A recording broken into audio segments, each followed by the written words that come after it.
Eu sou Raul Ferraz e você está assistindo o videocast Habeas Data no portal de O Liberal. Hoje nós temos a honra de entrevistar a doutora Andy Leitão, que é advogada especialista em direito previdenciário e vai falar sobre aposentadoria rural. Olá, doutora Andy. Olá, Raul, tudo bem? É um prazer estar aqui com você no seu videocast, que é tão conceituado, trazendo um tema de tamanha importância, né? Que é sobre a aposentadoria rural.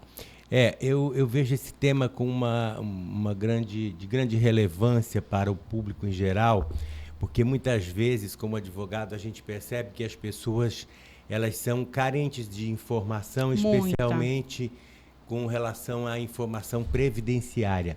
E especialmente aquelas pessoas que residem no interior, que são agricultores, que são pecuaristas, que viveram no campo a vida toda, né? E não sabe como buscar o benefício quando atinge a idade ou quando preenche os requisitos. E é sobre esses requisitos que nós vamos falar. Doutora Andy, a senhora pode nos dizer o que é aposentadoria rural e no que ela se diferencia da aposentadoria urbana? Sim, doutor Raul. É assim, a aposentadoria rural, ela é um direito, né, previdenciário para aquelas pessoas que residem, que trabalham, que cumprem carência, né, por trabalho rural. E de quanto tempo essa carência? 180 meses, aproximadamente 15 anos. Então, a pessoa precisa cumprir esses requisitos aí, o homem com 60 anos e a mulher com 55. O que diferencia da aposentadoria urbana é a idade. Homem 65, mulher 62. E precisa contribuir, como a gente fala, como as pessoas estão acostumadas a falar, contribuir, pagar o INSS, né? E essa é a base inicial para isso. Então, assim, é importante também destacar que a pessoa que vem a pedir, a requerer o benefício, né, de aposentadoria rural são aquelas pessoas consideradas pelo INSS como segurado especial. Especial exatamente por quê? Porque não contribui. Aí já é uma outra maneira de provar, né, essa carência de 180 meses, que são os 15 anos. Então, existem aquelas pessoas que podem pedir após 15 anos de contribuição e atendendo o requisito da idade. E existem aquelas outras que cumprem os 15 anos de carência, mas não contribuíram para a Previdência, é isso? Exato. Aí, essa metodologia de provar ao INSS essa carência já é por meio documental, quando vai dar entrada aí, ingressar no INSS ou na Justiça, que são documentos necessários para provar esse labor rural. Tá, mas o importante deixar claro para os nossos espectadores telespectadores é que não há necessidade de contribuição para o INSS quando ficar comprovado que o trabalho é um trabalho agrícola, um trabalho rural, e basta que tenha cumprido o tempo de carência e a idade. Isso, exatamente. Muito bem, isso é muito importante, porque eu acho que muita gente que não contribui, nunca contribuiu e mora no campo, deve até imaginar que não tem direito. Muito, Raul, porque nunca contribuiu para o INSS. Isso. Né? E qual é o meio, doutora Andy, que a gente comprova, vamos dizer, esse trabalhador rural que passou 15 anos trabalhando ou mais, às vezes muito mais, tá? 15 anos é o mínimo, mas a realidade a gente sabe que é outra. Passou 15 anos trabalhando no campo e atingiu a idade que a lei exige. Como é que ele comprova para o INSS essa condição de trabalhador rural? Raul, na advocacia previdenciária, essa é a grande barreira que nós, advogados, enfrentamos.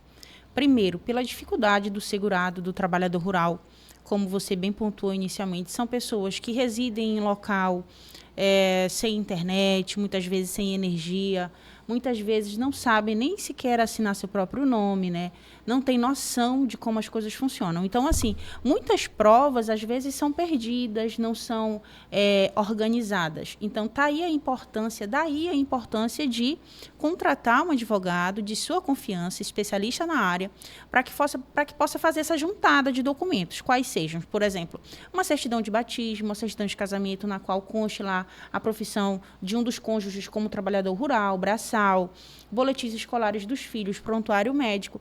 Assim, existe uma gama de documentos muito abrangentes, que muitas das vezes esse segurado não tem noção, não sabe. Ou seja, qualquer documento que ao longo do tempo ele possa ser colecionado para comprovar essa condição.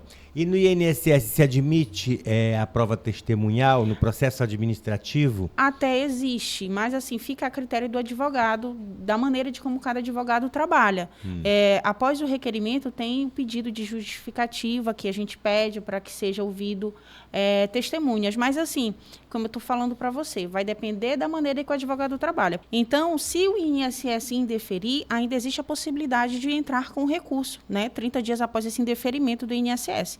Mas, como te falo, vai depender do advogado aí, da maneira como abordar. Tá, o INSS, a gente sabe que ele é mais rigoroso, vamos chamar assim, na seleção, né? Desses trabalhadores que têm ou não direito à aposentadoria rural. Mas vamos a uma outra questão. Superado o processo administrativo do INSS, e se o interessado não obtiver êxito em conseguir essa aposentadoria, qual é o passo seguinte? É a judicialização? Isso, é a judicialização. Importante sempre procurar um profissional habilitado, de sua confiança, que possa conduzir esse processo. É importante também pontuar, Raul, que quando a gente passa na fase administrativa, ainda assim você precisa de um profissional habilitado. Por quê? Hoje em dia o processo ele alterou a medida. Anteriormente era tudo feito via papel, você ia até a agência, entregava seus documentos. Hoje em dia tudo está digitalizado. É tudo feito pelo portal. Então é muito mais fácil você cumprir os requisitos, colecionar as provas junto ao INSS, auxiliado por um profissional, isso, do que tentar fazer isso sozinho, principalmente porque aquelas pessoas que solicitam esse benefício geralmente não têm uma instrução formal que possa permitir que elas façam esse pedido administrativo. Isso mesmo, Raul. Doutora Andy, e qual é o primeiro passo para solicitar a aposentadoria rural? Após cumprir os requisitos de idade, homem 60 e mulher 55, a gente vai fazer aquele apanhado de provas. Vamos ver o que você tem, o que a gente vai poder utilizar no processo. A gente faz primeira via administrativa pelo portal do meu INSS, preenchida a autodeclaração, que é um documento também importantíssimo que deve ser colocado por um profissional habilitado, com informações corretas, porque essas informações elas são correlacionadas a todas as informações governamentais que aquela pessoa tem. Se a pessoa tem um PRONAF, que hoje em dia está o CAF, qualquer informação governamental que sirva como parâmetro de base, como prova. Então, é importante ter, porque aquela autodeclaração tem que ser preenchida corretamente, porque ela vai ser utilizada também na via judicial. Então, assim, o cliente que pensa ou quer fazer, o segurado que quer fazer sozinho, por via administrativa, opta por isso, quando chega na judicial com o advogado, a gente enfrenta uma grande barreira, porque aquele cliente fez um processo administrativo, muitas vezes errado. Falho, faltando informações. E aí, quando chega na via judicial, a gente tem que fazer todo um aparato para ver o que vai servir, o que não vai servir, de realmente colacionar aí tudo que é de interesse para aquela causa.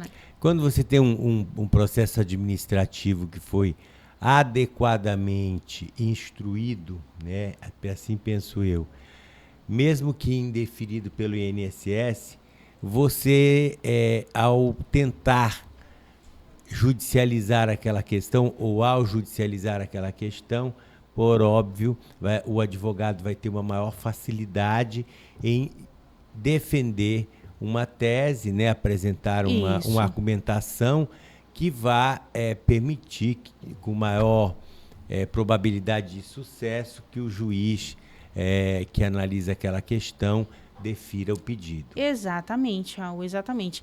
É importante também destacar que todo esse apanhado que a gente faz inicial é de suma importância, porque são pessoas que não têm condições de locomoção, são pessoas que não entendem o direito que têm, são muitas pessoas que deixam passar anos que, eu ouvi falar, né, fica sempre naquela margem de imaginação antes de procurar alguém qualificado para estar aí dando andamento no caso. Muitas vezes as pessoas têm Nós direito. sabemos que existem sindicatos rurais, né? Também é de suma importância. E os sindicatos, eles dão apoio para esses interessados em requerer? Sim. Eu atuo há 7 anos em 2 sindicatos rurais, o de Castanhal e em São Francisco do Pará, e lá eles fazem todo esse aparato, né? A pessoa vai, associa, mostra a documentação que tem, faz toda uma juntada de organização para poder dar entrada, né? Não é, eu cheguei hoje aqui, eu quero me associar, quero me filiar ao sindicato e vou pegar minha aposentadoria. Também não é assim, você tem que procurar... Quer dizer, o sindicato, a filiação ao sindicato pode ser uma das provas também, que serão utilizadas isso para mesmo. a comprovação da condição de trabalhador rural. É isso mesmo, Raul. É isso mesmo. Ok. Doutora Andy, eu fico muito agradecido por seus esclarecimentos. Eu creio que é muito importante para que as pessoas possam tomar conhecimento e buscar muitas pessoas que trabalham na área rural, que são desamparadas, que não têm condições, né? E